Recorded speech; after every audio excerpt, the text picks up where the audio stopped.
Hello students, बच्चे लोग कैसे हैं आप? उम्मीद करता हूँ आप सभी अच्छे होंगे।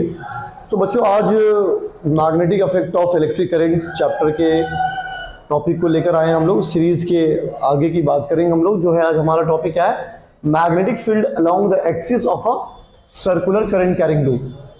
मतलब एक सर्कुलर करंट कैरिंग लूप है, वर्टिकल फॉर्म में रखा हुआ है ऐसे, ठीक है। इसमें करंट फ्लो हो रहा है, इससे इसके सेंटर से पास होने वाली लाइन जो होगी वो एक्सिस कहलाएगी। उस लाइन पर कोई भी एक पॉइंट है, उस पॉइंट पे हम मैग्नेटिक फील्ड निकालने वाले हैं, ठीक है। ये क्या है, एक सर्कुलर करंट कैरिंग लूप है और उसके एक्सिस से गुजरने वाली ये लाइन है, ठीक है। तो इस पॉइंट पे हमें मैग्नेटिक फील्ड फाइंड करना है, इस वाले पे, ठीक है। ये क्या है, ये जो एलिमेंटल लेंथ लिया है बच्चों, यहाँ पर जो सर्कुलर लूप है उसकी लेंथ तो भाई उसके सरकमफ्रेंस के बराबर होगी, बट मैग्नेटिक फील्ड डिटरमाइन करने के लिए एलिमेंटल लेंथ लेना होगा। मैंने डीएल मान लिया। इस डीएल की दूरी जो होगी यहाँ से पॉइंट ऑफ ऑब्जर्वेशन पे जहां कैलकुलेशन कर रहे हो आर है। आप कहीं से भी ले लो, किसी भी एलिमेंटल लेंथ को ले लो, ये आर होगा, यहां से ले लो आर होगा, कहीं से भी। मैंने ऊपर वाले से डीएल से ले लिया है। अच्छा, आर और डीएल के बीच में जो एंगल बनता है बच्चों, डीएल क्रॉस आर, ठीक है, इनके बीच में जो एंगल होता है वही थीटा होता है, यहां थीटा ले लिया है, ठीक है।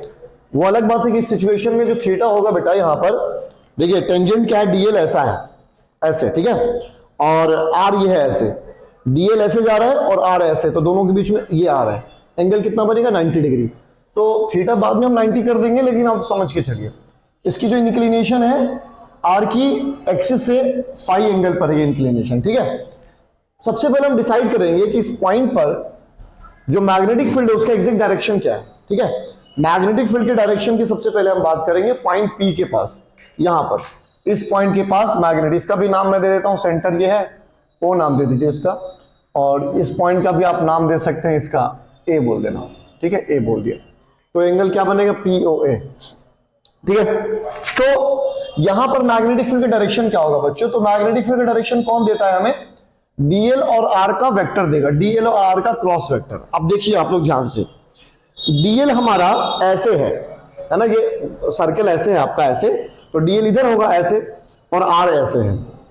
तो डीएल की तरफ आप आर हथेली को रखो और आर की तरफ उंगली उठाओ, तो ऐसे जा रहा है मैग्नेटिक फील्ड, ऐसे जा रहा है ना। डीएल पे मैंने हथेली रखा और आर की तरफ उंगली मोड़ रहा हूं, अंगूठा ऊपर आ रहा है, लेकिन यही चीज मुझे कहां निकालना है, इस प्लेन पर, यहां पर। तो मैग्नेटिक फील्ड कैसा आएगा, देखो ध्यान से आप लोग, मैग्नेटिक फील्ड कैसा आएगा, ये डीएल ऐसा है, ये डीएल है, और ये देखो आर ऐसे इंक्लाइन, ये डीएल, ये वाला डीएल क्या ऐसे है, ये रहा डीएल, आर ऐसे, मैग्नेटिक फील्ड ऐसा जाएगा। यहां पर मैग्नेटिक फील्ड डायरेक्शन क्या होगा बच्चों, ये मैग्नेटिक फील्ड ऐसा होगा इसकी तरफ। अब एलिमेंटल लेंथ लिया है तो मैग्नेटिक फील्ड भी एलिमेंटल होगा, ठीक है, क्लियर है क्या। अब देखो, अगर आप नीचे भी एक डीएल ले लो, एलिमेंटल लेंथ है ना, आप इसके जस्ट एनालोगस एक छोटा सा डीएल यहां ले सकते हो। तो अगर यहां से लोगे आप, इसको मिला दीजिए, हेलो। यहां आप देख सकते हैं, अगर मैं यहां एक और एलिमेंटल लेंथ ले लूं डीएल, और इसको मैं इस पॉइंट से यहां से एक और इसका आर बना दो बच्चे, ठीक है, ये आर बना दिया बच्चे। इस थोड़ा सा लाइन ऊपर चला गया, नीचे आ गया, सॉरी, प्रॉपर लाइन खींच लूं, ये लो ऐसे, ठीक है। इसका भी अब जब करोगे ऐसे, डीएल ऐसा है डीएल, यहां पर देखिए आप, ऐसे है डीएल, ऐसा है, और ये ऐसे है डीएल अंदर, ये वर्टिकल सर्कल है बेटा, ऐसे ये सर्कल, तो डीएल ऐसा है और आर ऐसे है, ठीक है। तो मैग्नेटिक फील्ड कहां आएगा, यहां आएगा। इसका मैग्नेटिक फील्ड कैसा आएगा, इधर आएगा। बोलो, बात मेरी समझ आ रही है। अब देखिए आप लोग, यहां पर मैंने एक स्ट्रेट लाइन खींच दिया यहां पर ऐसे, क्योंकि मैग्नेटिक फील्ड क्या है, एक वेक्टर क्वांटिटी, और एक वेक्टर ऐसे लग रहा है, तो जाहिर सी बात है कि इसका वेक्टर रेजोल्यूशन किया जाएगा। ये डी भी थोड़ा मैंने ऊपर की तरफ बना दिया, थोड़ा इसको नीचे कर लेते हैं और ताकि अच्छा लगे डायग्राम देखने में, है ना, ऐसे। यहां पे डी भी, ठीक है, ये डी भी वेक्टर है, ठीक है। अब मुझे एक बात बताएं आप लोग, ये क्या है, फाई, तो ये क्या होगा, 90 माइनस फाई। ये क्या होगा, फाई, बोलो क्लियर है क्या। सिमिलरली यहां भी फाई, तो ये क्या है, 90 माइनस फाई, तो ये भी क्या होगा, फाई, क्लियर है क्या। ये मैग्नेटिक फील्ड फाई एंगल किसके साथ बना रहा है, इसके साथ बना रहा है। इधर डीबी का कौन सा कंपोनेंट आएगा बेटा, बोलो, डीबी कॉस फाई, क्लियर है क्या, डीबी कॉस फाई। अच्छा, और इधर अगर मैं पूछूं आपसे, इधर इसका, तो इसका इधर क्या आएगा, डीबी, इसका भी क्या आएगा, कॉस फाई आएगा, फाई इससे बन रहा है, सो इधर जो आएगा, इधर जो कंपोनेंट आएगा इसका dB का, जब ये यहां पर cos बन गया तो 90 डिग्री पे इधर कौन आएगा बोलो, sin phi, dB sin phi बोलो, और इसका भी dB क्या आएगा इधर, dB sin phi। हम दोनों लिखेंगे नहीं, मैं समझाने के लिए ले रहा हूं आपको, ठीक है। सो आप देखोगे कि cos कंपोनेंट ने एक दूसरे को कैंसिल कर दिया। सो नेट मैग्नेटिक फील्ड इस सर्कुलर करंट कैरिंग लूप का किसके अलोंग लग रहा है, एक्सिस के अलोंग लग रहा है। कौन सा कंपोनेंट रेस्पॉन्सिबल है, साइन कंपोनेंट। बात समझ आ रही है, साइन कंपोनेंट ही तो रेस्पॉन्सिबल है, ठीक है। सो अब देखिए आप लोग, अब हमें निकालना क्या है, मैग्नेटिक फील्ड टोटल। सो यहां लिख सकते हैं हम लोग कि जो मैग्नेटिक फील्ड आएगा, मैग्नेटिक फील्ड आया वो क्या आ गया, dB साइन क्या, फाई है यहां पर बच्चे, ठीक है, ये फाई है, dB साइन फाई बोलो, लिख सकते हैं इसको। ये dB क्या है, dB क्या है, मैग्नेटिक फील्ड यहां पर। अब जब आपको ये तो साइन कंपोनेंट आ रहा है ना, हमें तो पहले dB निकालना है। सो dB क्या होता है बच्चों, dB क्या होगा, mu naught upon 4 pi, Biot Savart law हमारे पास है, mu naught upon 4 pi I dl sine theta upon R square. R क्या है, ये रहा आर, ठीक है। सो आर स्क्वायर, कोई दिक्कत है क्या, मैंने इसको आर ले रखा है, इसको ये सेंटर से जो दूरी है एक्स माना है उसको, ठीक है। सो अब यहां पर क्या आएगा बच्चों, देखो आप लोग ध्यान से समझिएगा। हेलो, अच्छा मैं अभी बात करता हूं, ठीक है, मैं अभी बात करता हूं। सो क्या निकल के आ रहा है, क्लियर है क्या। और यहां पे साथ में कौन आ रहा है इसके, भाई साइन फाई भी तो है यहां पर, बोलो बात मेरी समझ आ रही है, क्लियर है क्या। अब देखिए b इज इक्वल्स टू क्या बन के आएगा, देखिए इंटीग्रेशन कर दूं, कंप्लीट निकालना हमें। सो यहां पर इसको पहले कांस्टेंट वैल्यूज को एक साथ लिख लीजिए, म्यू नॉट आई, उसके बाद कौन है साइन थीटा, तो साइन थीटा क्या हो जाएगा, साइन 90। ये थीटा जो यहां पर बन रहा है वो क्या है, वो तो 90 डिग्री है ना। सो साइन 90 अपॉन 4 पाई, कांस्टेंट है आर स्क्वायर, आर क्या है, ये कांस्टेंट है। अच्छा तो कौन बचा यहां पर, कौन बचा, साइन फाई को भी लिख लीजिए, ये भी कांस्टेंट एंगुलर फॉर्म है, और आगे लिख लीजिए डीएल को, ठीक है, बात समझ आ रही है। सो यहां से क्या निकल के आएगा, क्या निकल के आएगा, इंटीग्रेशन कर दूं मैं। सो इंटीग्रेशन किसका होगा, केवल यहां पे डीएल का होगा, और इधर कौन कौन सी वैल्यूज बच गई हैं बोलो, म्यू नॉट आई और साइन 91 हो चुका है, कौन बच गया आगे, साइन फाई अपॉन कौन है 4 पाई आर स्क्वायर। बोलो कोई दिक्कत है क्या, इतनी बात समझ आ रही है। डीएल का इंटीग्रेशन हो रहा है क्योंकि हमें तो टोटल मैग्नेटिक फील्ड चाहिए ना। सो यहां क्या कंडीशन आ गया, क्या कंडीशन आ गया, b is equals to mu naught I upon 4 pi R square. अब देखिए आप डीएल का इंटीग्रेशन क्या हो जाएगा, डीएल एलिमेंटल लेंथ है, तो ये क्या हो जाएगा, पूरा सरकमफ्रेंस के बराबर हो जाएगा। अब जैसी सरकमफ्रेंस के बराबर होगा बच्चों, तो मैं यहां लिख सकता हूं सरकमफ्रेंस क्या आएगा, 2 पाई, रेडियस ए है, सो 2 पाई ए, क्लियर है क्या, बोलो। और आगे कौन है, साइन फाई को मैं अब लिख रहा हूं, कोई दिक्कत है क्या। सो यहां से मैग्नेटिक फील्ड कितना निकल के आएगा, mu naught I upon 4 pi R square 2 pi A into sine phi. Sine phi क्या आएगा, ट्राइंगल देखो आप, पी ओ ए, फाई यहां पर है और पी ओ ए क्या है, राइट एंगल ट्राइंगल। सो राइट एंगल ट्राइंगल में अगर साइन फाई लिखूं तो क्या होगा, परपेंडिकुलर अपॉन हाइपोटेन्यूज। बोलो यहां से अगर मैं साइन फाई की वैल्यू निकालूं बच्चों, तो साइन फाई क्या निकलेगा, परपेंडिकुलर कौन होगा, फाई का परपेंडिकुलर ए होगा, अपॉन हाइपोटेन्यूज कौन होगा, ये होगा आर, क्लियर है क्या। सो यहां से ए अपॉन आर कितना होगा भाई, ये तो हाइपोटेन्यूज है, तो हाइपोटेन्यूज क्या होता है, ए का स्क्वायर प्लस परपेंडिकुलर का स्क्वायर प्लस बेस का स्क्वायर। तो यहां हमें तो केवल आर चाहिए, सो ये क्या आएगा, अंडर रूट क्या, ए स्क्वायर प्लस एक्स स्क्वायर। आप रूट हटा सकते हैं, इसको ऐसे लिख दो डायरेक्ट, कितना आ गया, ए अपॉन अंडर रूट हटाएंगे बच्चों, अंडर रूट आप हटाएंगे बच्चों तो क्या निकल के आएगा, ए स्क्वायर कितना, पावर 1/2। सो मैंने क्या कर दिया यहां पर, ए स्क्वायर प्लस एक्स स्क्वायर की पावर 1/2 लिख दी। बोलो कोई दिक्कत वाली बात है क्या, इतनी बात समझ आ रही है, बोलो इतनी बात समझ आ रही है। अब देखिए 2 पाई से 2 पाई खतरनाक खत्म हो गया, बोलो कोई दिक्कत है क्या। सो बी बराबर कितना आ गया, mu naught I A into A square, और नीचे देखो ये क्या है, R square. So R square क्या होगा, again A square plus X square. भाई आर स्क्वायर जो है वो A square plus X square ही तो होगा।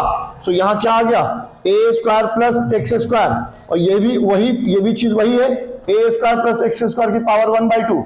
सो यहां से फॉर्मूला कितना बन गया, new not I A square upon कितना आ गया, अच्छा ये 2 से 2 काटा तो हमने 2 भी यहां पर है बेटा जी, है ना, तो कितना आ गया बोलो 2 और क्या आ गया A square plus X square की पावर 3/2 की पावर 3/2। यही फॉर्मूला क्या हो गया, यही फॉर्मूला हो गया क्या, मैग्नेटिक फील्ड का, किस पे, अलोंग एक्सिस, ठीक है। So this is the formula, this is the बहुत इंपॉर्टेंट फॉर्मूला है बच्चों, स्टार बना लीजिए इस पे, जल्दी से स्टार बना लीजिए, एवरग्रीन फॉर्मूला, ये एवरग्रीन फॉर्मूला है। अगर यहां पर मैं बात करूं, अब मान लो, देखिए अब मान लो इस फॉर्मूले से आप बहुत तरह तरह की कंडीशंस को स्टडी कर सकते हैं। मान लो सेंटर की बात करूं, एट सेंटर, तो भाई सेंटर पे क्या होगा, यहां से ऐसे चल के मैं सेंटर पे आ जाऊं, सेंटर पे तो x क्या हो जाएगा 0। सो एट सेंटर x क्या होगा 0 होगा, भाई x की तो कोई वैल्यू नहीं होगी ना, सो x को यहां 0 कर दीजिए। सो मैग्नेटिक फील्ड कितना निकल के आएगा बोलो, mu naught I A square, और ये क्या है 2 और नीचे क्या है x 0 हो गया, तो ए स्क्वायर की पावर 3/2, 2 से 2 कट गया, क्या बचा a क्यूब, तो ए स्क्वायर से एक कट गया, तो फॉर्मूला क्या बनता है, mu naught I upon 2a। तो यही तो मैंने आपको पहले पढ़ाया था कि सेंटर पे मैग्नेटिक फील्ड क्या होता है, ये होता है। बोलो बात समझ आ रही है।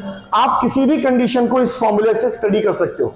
मान लीजिए क्वेश्चन अगर ऐसा आ गया कि what will be the magnetic field at distance something which is twice the radius of the loop, which is twice the radius of the current carrying loop, मतलब डिस्टेंस x निकालिए जो कि रेडियस के बराबर है या रेडियस के दुगना दूरी पर है, तो रेडियस के बराबर वाले कंडीशन को ले लो। मान लो कि आप मैग्नेटिक फील्ड जितनी रेडियस है उतनी दूरी पर निकालना चाहते हो, मान लो यहां पर। सो x को क्या करना है, 1a ले लेना है। सो मैग्नेटिक फील्ड का फॉर्मूला निकालोगे, क्या निकल के आएगा, mu naught I A square, तो यहां क्या हो जाएगा 2 और ये क्या हो जाएगा ए स्क्वायर, ये भी ए स्क्वायर, तो क्या हो गया 2a स्क्वायर की पावर क्या है बच्चों बोलो 3/2 है।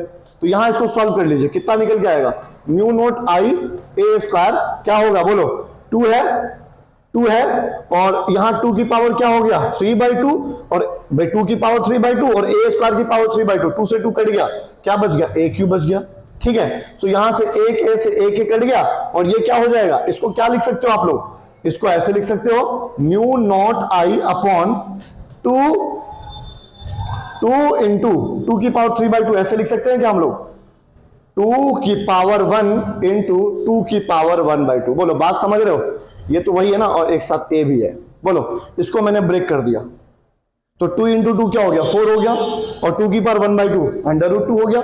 सो यहां से मैग्नेटिक फील्ड की वैल्यू कितनी आ गई बच्चों बोलो, म्यू नॉट आई अपॉन 4 ये हो गया, और ये 2 की पावर 1/2 क्या हो गया √2 और इंटू में a। सो ये फॉर्मूला यहां से निकल गया।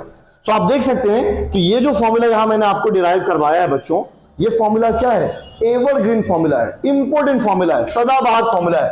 इस फॉर्मूले के हेल्प से आप अलग अलग तरह के कंडीशन को निकाल सकते हैं। जैसे मैंने अभी कंडीशन निकाला है कि what will be the magnetic field at distance some distance which is equal to the radius of the current carrying loop, है ना, तो x बराबर a पुट कर देना, ठीक है भाई। बात समझ आ रही क्या, क्लियर है क्या, बोलो बात समझ आ रही कि नहीं आ रही है। सो जल्दी लिखिए इसको, बराबर फटाफट लिखिए, आप लोग नोट डाउन कीजिए इसको, कुछ क्वेश्चंस देखते हैं इसके बेसिस पे। So the next condition is कि मान लो, दूसरा कंडीशन समझ लीजिए आप, मान लो कि इस करंट कैरिंग लूप के n नंबर ऑफ टर्न्स है इसके ऊपर, मतलब इसको कॉइल टाइप का बना दिया गया, इस पे n नंबर ऑफ टर्न्स है, ठीक है। सो अगर कॉइल के n नंबर ऑफ टर्न्स हो गए, n नंबर ऑफ टर्न्स, तो मैग्नेटिक फील्ड का फॉर्मूला क्या हो जाएगा, कुछ भी नहीं करना आपको, केवल यहां पे इस ऊपर वाले टर्म में कैपिटल N लगा देना है, कैपिटल N आई ए स्क्वायर अपॉन क्या 2, फिर क्या a square plus x square, वो सब कुछ सेम रहेगा, आपका ये फॉर्मूला यहां पर एक्सप्रेशन बन जाएगा, ठीक है। सो कैपिटल N लगा देना है, ठीक है। अब यही फॉर्मूला अगर सेंटर पे बात करूं, जिस करंट कैरिंग लूप में n नंबर ऑफ टर्न्स है, सेंटर पे बात करो, तो सेंटर का फॉर्मूला क्या ये है ना सेंटर पे मैग्नेटिक फील्ड, और n नंबर ऑफ टर्न्स आ गया, तो फॉर्मूला क्या बन जाएगा b का, बोलो mu naught n i upon क्या 2a, this is the formula, ठीक है। If n number of turns, अगर n नंबर ऑफ टर्न्स है, ठीक है, so mu naught n i upon 2a। बोलो बात समझ आ रही है बच्चों, क्लियर है क्या। So don't forget this formula, इस फॉर्मूले के बेसिस बहुत अच्छे अच्छे क्वेश्चंस आपसे पूछे जाएंगे, तो अच्छे से करिएगा इन क्वेश्चंस को। बोलो, कोई दिक्कत है बच्चों? Thank you class, thank you so much for watching. और इससे रिलेटेड जो भी क्वेश्चंस और न्यूमेरिकल एनसीईआरटी टेक्स्ट बुक के अंदर एक सीरीज लाऊंगा जिसमें हम लोग क्वेश्चंस की बात करेंगे।